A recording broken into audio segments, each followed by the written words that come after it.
नमस्कार दोस्तों, स्वागत है आज के वीडियो में। आप देख रहे हैं राजस्थान समाचार। वीडियो में हम बात करेंगे राजस्थान के विधानसभा चुनाव के बारे में, जो कि 2023 में होने वाला है। वैसे दोस्तों, आप राजस्थान के किस जिले से इस वीडियो को देख रहे हैं, कमेंट करके हमें जरूर बताइए।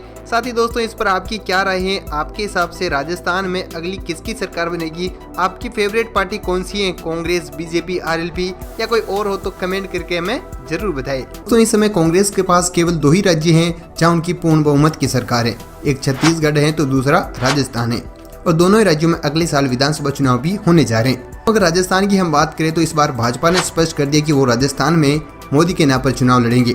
तो राजस्थान में वैसे मैं आपको बता दूं कि पिछले 30 सालों से कोई भी पार्टी लगातार 2 बार अपनी सरकार नहीं बना पाई है। जैसे 1993 में भाजपा की सरकार थी और 1998 में कांग्रेस ने अपनी सरकार बनाई। फिर से 3 में भाजपा की सरकार बनती है, तो 2008 के विधानसभा चुनाव में कांग्रेस की सरकार बनती है। 13 में भाजपा की सबसे बड़ी जीत होती है, तो 2018 में फिर से कांग्रेस राजस्थान में अपनी सरकार बनाने में कामयाब रहती है।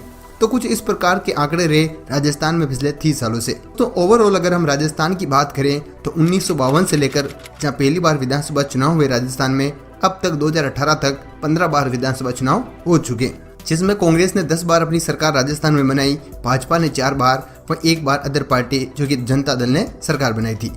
लेकिन दोस्तों 1980 के बाद की बात करें, जहां से भारतीय जनता पार्टी बनी, राजस्थान में कुल 9 बार विधानसभा चुनाव हुए, जिसमें कांग्रेस ने 5 बार अपनी सरकार बनाई और भाजपा ने 4 बार। यानी कि दोनों ही पार्टियों में राजस्थान में एक कड़ी टक्कर देखने को मिलती है। लेकिन बात आती है 2023 के चुनाव की। उससे पहले 2018 के चुनाव के आंकड़ों के बारे में बात कर लेते हैं। क्या दोस्तों, 2013 में सबसे बड़ी जीत हासिल होने के बावजूद भी 2018 में भाजपा अपने राज्य को नहीं बचा पाई।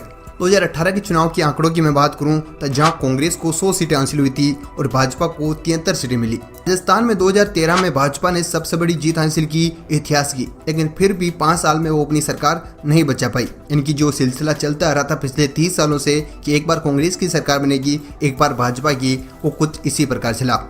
दोस्तों 2013 के आंकड़ों की मैं बात करूं तो भाजपा को 200 में से 163 सीटें मिलती है, जबकि कांग्रेस को मात्र 21 सीटें मिलती है। फिर भी कहीं ना कहीं हम कहें तो 2018 में कांग्रेस ने अच्छी वापसी की।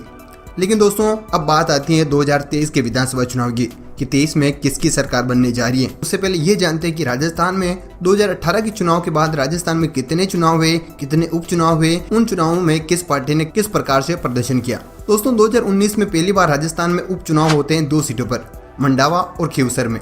क्या दोस्तों, यहाँ दोनों सीटों की मैं बात करूं, मंडावा में जहाँ ये सीट कांग्रेस के खाते में जाती है, रीटा चौधरी को सबसे बड़ी जीत हासिल होती है। जबकि खींवसर की मैं बात करूं तो वहाँ आरएलपी की जीत होती है। ये सीट मैं आपको बता दूं कि हनुमान बेनीवाल के सांसद बनने के बाद खाली हुई थी और फिर से यहाँ आरएलपी जीत हासिल करती है।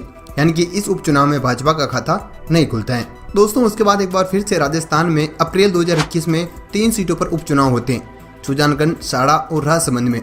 इन 3 सीटों के उपचुनाव के नतीजों की मैं बात करूं तो सुजानगढ़ की सीट कांग्रेस के खाते में जाती है, मनोज मेघवाल जीतते हैं। तो साड़ा में कांग्रेस की गायत्री त्रिवेदी जीतती है, जबकि राजसमंद की सीट भाजपा के खाते में जाती है।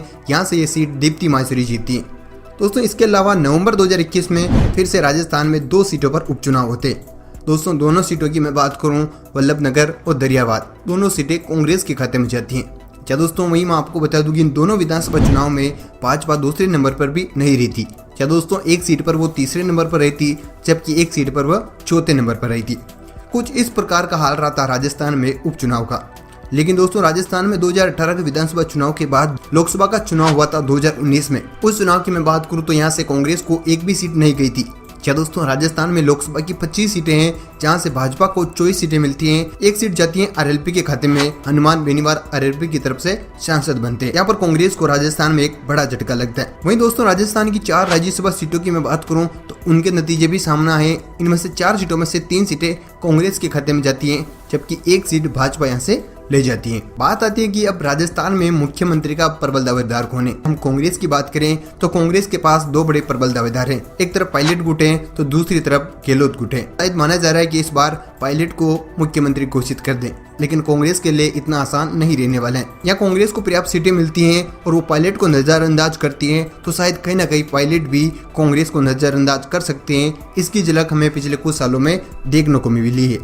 दोस्तों इसके अलावा भाजपा की हम बात करें तो भाजपा को भी इस बार मातापच्ची करनी पड़ सकती है। भाजपा में भी कई सारे गुट देखने को मिल रही है, चाहे एक तरफ वसुंधरा गुट है तो दूसरी तरफ सतीश पुनिया गुट भी है। दोस्तों वैसे ओवरऑल हम देखें तो भाजपा की तरफ से वसुंधरा ही प्रबल दावेदार मानी जा रही है। लेकिन ये चुनाव के बाद ही पता चलेगा। ओवरऑल हम देखें तो दोनों पार्टियों में मुख्यमंत्री दावेदार के लिए कहीं ना कहीं प्रॉब्लम खड़ी हो सकती है, एक दिक्कत आ सकती है। वैसे दोस्तों आपको क्या लगता है कि राजस्थान के इस विधानसभा चुनाव में किसकी जीत होगी? क्या फिर से भाजपा अपनी सरकार बना पाएगी या इस रिकॉर्ड को तोड़ते हुए कांग्रेस लगातार दूसरी बार अपनी सरकार बना लेगी? हमें कमेंट करके ज़रूर बताइए। ये जानकारी आपको कैसी लगी कमेंट के माध्यम से हमें ज़रूर बताइए।